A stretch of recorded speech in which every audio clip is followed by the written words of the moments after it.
More Taliban leaders are now coming to the forefront to build their regime after years of exile. The latest addition to the list is Taliban Supreme Leader Hibatullah Akhundzada. A senior Taliban leader has confirmed that the group is in the final stages of announcing a new cabinet. All members of its current leadership council are expected to be included in this new cabinet.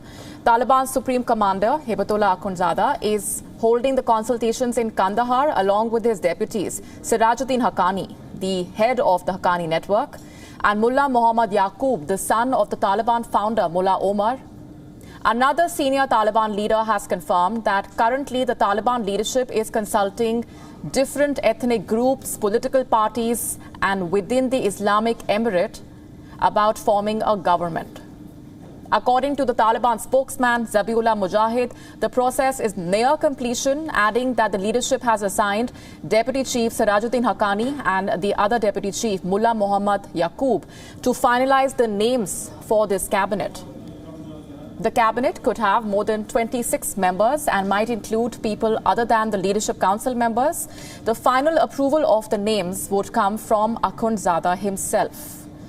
While the Taliban claim the government will be inclusive, their spokesman has clarified that sharing power is not the group's priority for now. The exact timing of the formation of a new cabinet remains unclear, but it may be announced within the next 2 weeks. So far, the Taliban have made the following appointments. They have named a governor for Kabul, a mayor for Kabul, the governor for Nangarhar, a governor for Khost, the head of the Sports Federation, and a minister of higher education. Officials to run the Ministry of Public Health and the Central Bank have also been named. There is growing frustration in Kabul over the severe economic hardship caused by a plummeting currency and the rising food prices. Banks are still shuttered 2 weeks after the fall of the capital to the Taliban.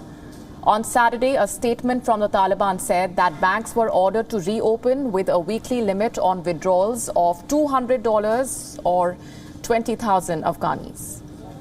United Nations officials have warned that Afghanistan faces a humanitarian catastrophe with large parts of the country suffering from extreme drought conditions. The economy, shattered after 4 decades of the war, also faces the loss of billions of dollars in foreign aid following the withdrawal of the Western embassies from the country. Mujahid said the economic problems being experienced would be eased once the new government was in place.